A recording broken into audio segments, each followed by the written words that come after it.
There are men in history whose footsteps do not fade with time. They do not remain as names on pages. They become storms, legends, and fears in the hearts of empires.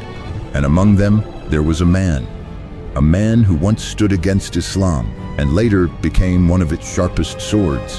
His name was Khalid ibn Walid, but history did not remember him as just Khalid. It remembered him as Saifullah, the sword of Allah.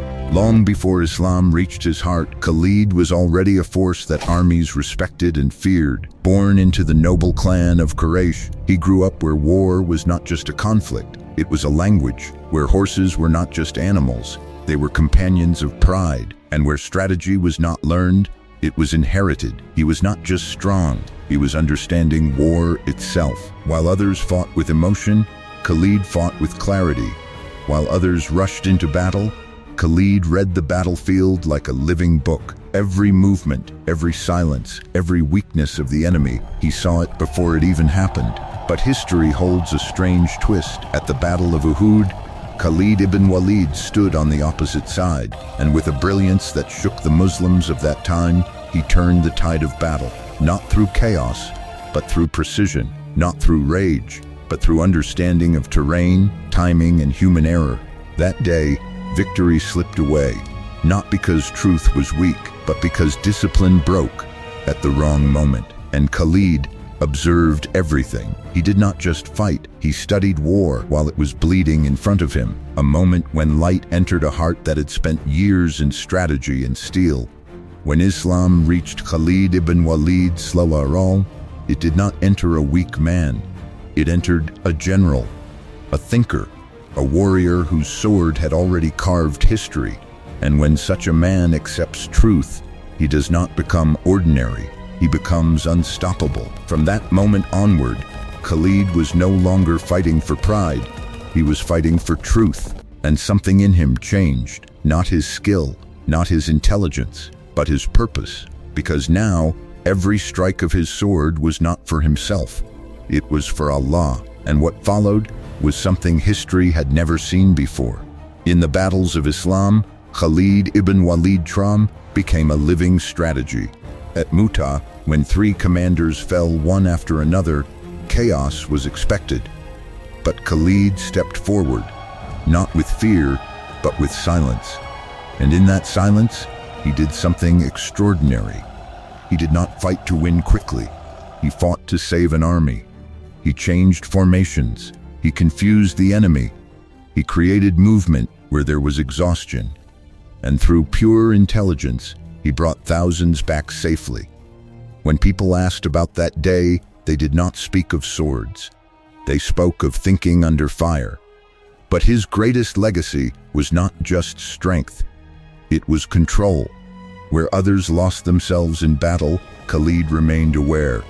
Where others reacted emotionally, he calculated outcomes.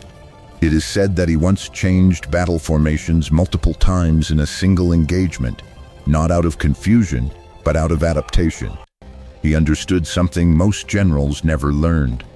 War is not about force. It is about flow.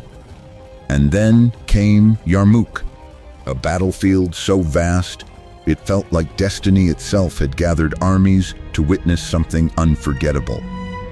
The Romans came with numbers that could break imagination. But Khalid ibn Walid Nurallah came with something else. Clarity. He studied the wind, he studied morale, he studied fear itself. And then he used everything, not just weapons.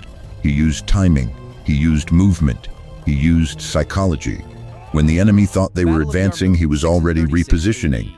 When they thought victory was near, he had already changed the outcome.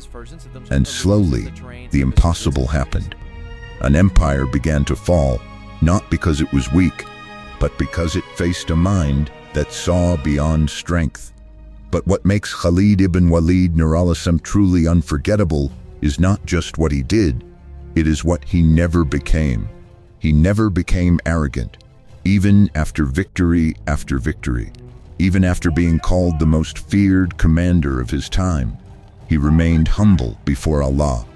It is reported that when he was removed from military command, During Umar ibn Khattab's era, he did not protest, he did not rebel, he did not question authority, he simply accepted, because his loyalty was never to position, it was to truth.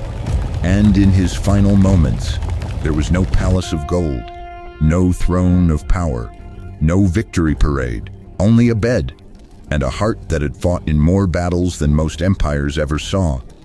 And he is said to have looked at his body and said words that shake the soul. I have fought in so many battles, yet here I die like a camel. There is not a spot on my body, without a wound. But even then, there was no pride, only reflection.